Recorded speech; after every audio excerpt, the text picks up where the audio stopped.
5.18 광주 시민들의 희생을 말씀하시거든요. 네. 저 사람들 죽었지. 불쌍한 사람이야가 이 속내에 깔려있는 것이 그대로 드러났기 때문에 광주라는 것 이해하는데 얼마나 더 많은 시간이 걸릴지. 사과를 안 한 것보다는 나았고 오늘 사과 자체도 정제된 언어로 무난하게 그냥 잘 한 것 같기는 합니다.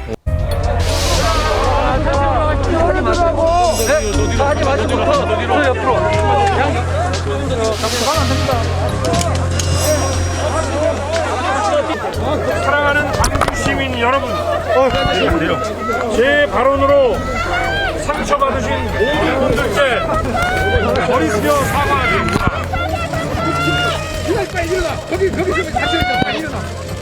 광주의 아픈 역사가 대한민국의 자랑스러운 역사가 되었고, 광주의 피가 대한민국의 민주주의를 꽃피웠습니다.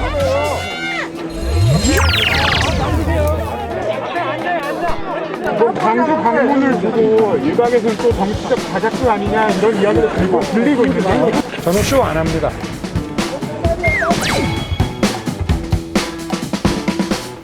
네, 윤석열 후보 전두환 발언 후 3주 만에 광주에 가서 고개를 숙였습니다. 네. 이 쇼 아니냐 뭐 이런 이제 비판이 있었는데 거기에 대해서 저는 쇼 안 합니다 라고 단호하게 이야기를 했습니다. 윤석열 후보의 저는 쇼 안 합니다 이 발언의 감정가 지금 바로 매겨보겠습니다. 11만 원과 588만 원. 자, 뭐 누가 먼저 말씀해 보시겠습니까? 11만 원. 네, 11만 원 말씀드리면 그 쇼 끝은 없는 거야로 유명한 김원준 씨의 네. 그 최근 콘서트 티켓 가격입니다. 네, 제가 왜 쇼라는 거예요? 쇼라는 거예요. 비판이에요? 아닙니다. 네.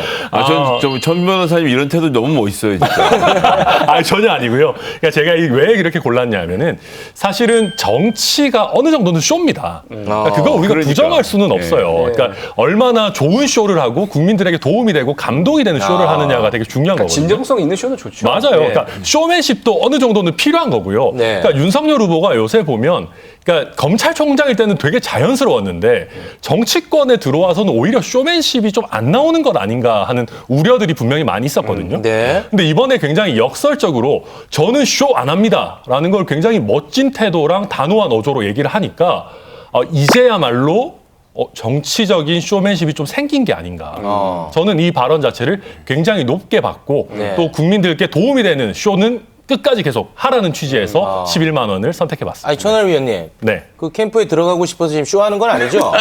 약간 있죠. 아, 약간 있잖아요.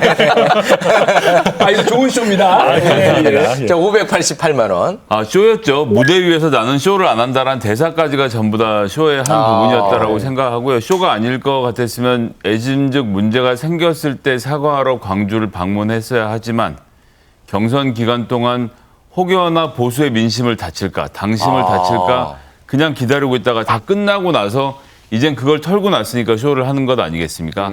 이렇게 해서는 안 된다. 그래서 588만 원. 제가 들어오기 전에 우리 천하람 변호사한테 강연료가 얼마나 되시냐고 좀 실례된 질문 좀 여쭤봤어요. 2시간 기준으로 50만 원을 받는다고 하시는데 뭐 어때요? 예. 10번은 받아야 되겠다. 그래서 500만 원에다가요.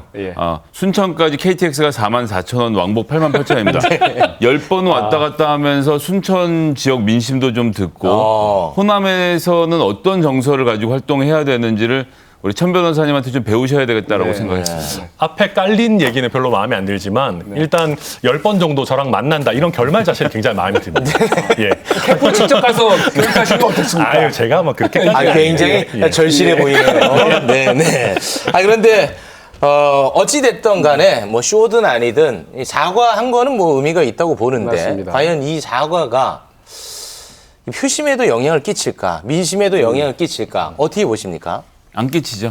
아, 그렇습니까? 예, 뭐 그냥 이미 그렇게 받아들이실 분들은 받아들인 상태이기 때문에 네. 이번 사과가 큰 영향을 줬을 거라고 생각하지 않고요. 네. 저는 오늘 발언 보면서도 참 굉장히 아쉬우면서도 확실히 정서가 다르다라고 느꼈던 대목이 그 5.18 광주 시민들의 희생을 말씀하시거든요. 근데 5.18 광주에서는 시민들이 정부의 폭력에 저항했었어요. 네. 저항하고 싸웠던 분들을 희생자라고 생각하는 거. 저 사람들 죽었지.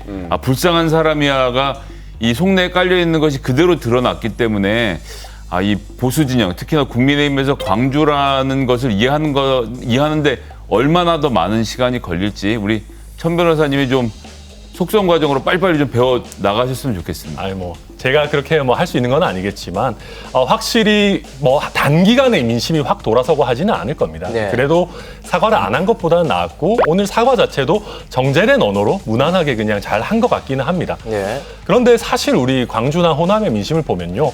5.18 민주화 운동을 그 자체로 존중하고 받아들이는 거는 어떻게 보면 그냥 기본입니다. 네. 그러니까 상식과 비상식의 영역이고요. 네. 이제 그때 했던 전두환 관련한 발언을 반성하고 사과하는 거는 이제 겨우 그 상식의 영역으로 조금 들어오는 입문의 과정이고 네. 결국 광주 시민이나 호남에 있는 여러 우리 국민들의 마음을 얻느냐는 호남의 미래 비전을 얼마나 설득력이 있고 진정성 있게 가지고 오느냐의 문제고요. 그리고 이거 사과 한 번 한다고 끝나지 않을 겁니다. 네. 그래서 필요한 만큼 계속 해야 된다.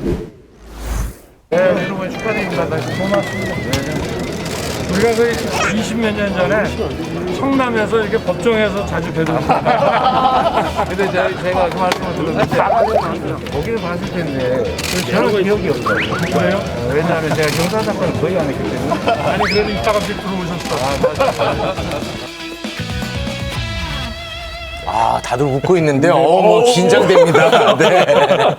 윤석열 후보가 뭐 인사 차원에서 아마 건넨 것 같은데, 20년 전 법원에서 자주 봤었다. 그러자 이재명 후보가 기억 안 나는데요? 네. 이렇게 이제 응수를 했습니다. 저는 사실 이 장면 보면서 이재명 후보의 그 각을 잡는 능력이 진짜 뛰어나다. 각을 잡다니요? 그러니까 언론에 날 수 있도록 딱 각을 만들어주는 거죠. 옛날에 성남에서 많이 봤었는데요 하면 보통 사람 같으면 그냥 예, 뭐 그렇습니까 하고 지나갈 수 있거든요. 근데 여기서 웃으면서도 저는 기억이 안 난다.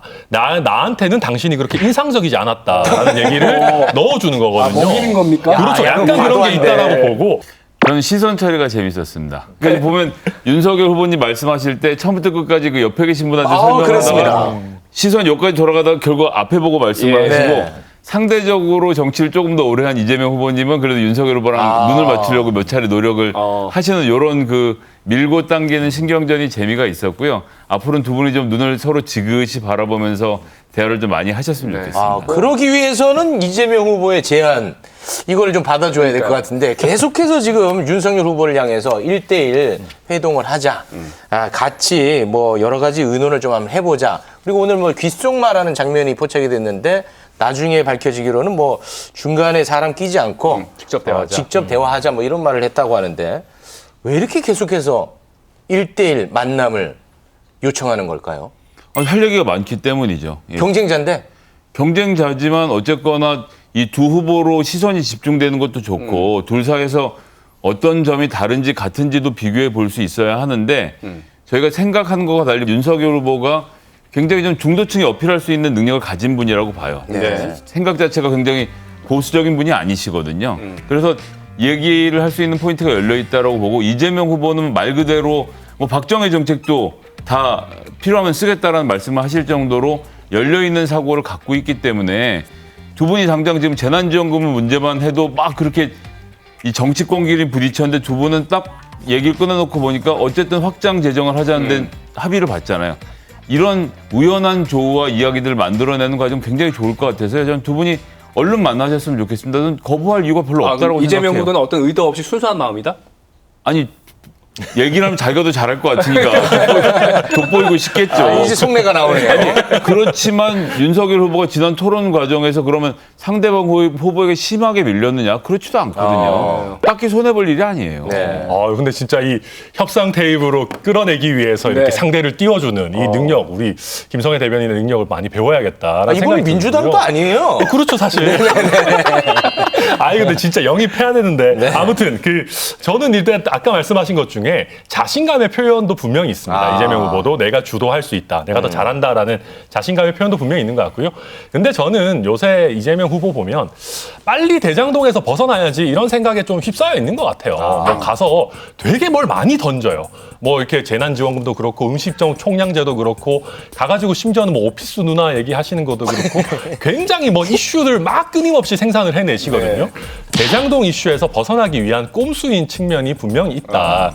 그리고 물론 국민들께 후보의 생각을 알리는 거 좋습니다. 근데 여기서 제가 이재명 후보의 모순을 잠깐 지적하자면 최근에 이재명 후보가 기자분들의 질문을 받는 백브리핑을 안 한다라고 그랬어요. 네. 민주당 선대위에서 백브리핑 안 합니다. 절대 안 합니다.